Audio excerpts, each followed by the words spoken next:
Our beloved Boss Mike Cervera.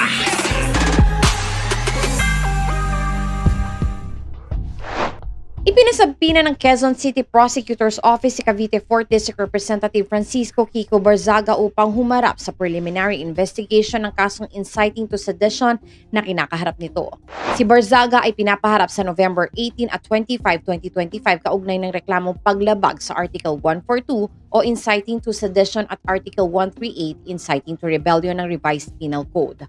Agad naman pinalagaan ni Barzaga ang sabina na nagsasaad ng reklamong inciting to sedition at inciting to rebellion sa kanya. Sa Facebook post nito noong Miyerkules, November 12, ibinahagi ni Barzaga ang kopya ng nasabing sabina at binanatan si Pangulong Ferdinand Bongbong Marcos Jr.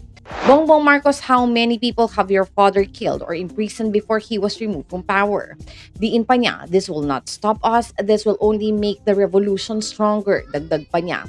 Mababasa sa naturang kopya ng sabina na mula ito sa Office of the City Prosecutor ng Quezon City. Pinapaharap nito si Barzaga sa darating na November 18 at November 25 ganap na alas 3 ng hapon kaugnay ng isasagawang preliminary investigation sa mga nabanggit na reklamo.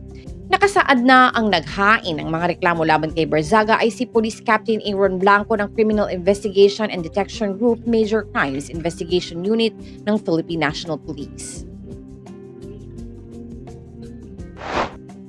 Kinumpirma ng PNP Criminal Investigation and Detection Group at ng Department of Justice na sinampahan ng reklamong kriminal si Cavite Congressman Francisco Kiko Barzaga. Kaugnay ito ng sumiklab na karahasan sa Maynila sa protesta kontra korupsyon noong September 21. Sa ngalan ni Boss Mike Cervera, ito po si Anino TV na nagsasabing mahalin natin ang ating kapwa, ipagdasal po natin lagi ang ating bansa. Magandang umaga, magandang hapon at magandang gabi. Saan man dako ng mundo naroon kayo at syempre, magandang buhay na rin para sa ating lahat. Maraming salamat po. Our beloved Boss Mike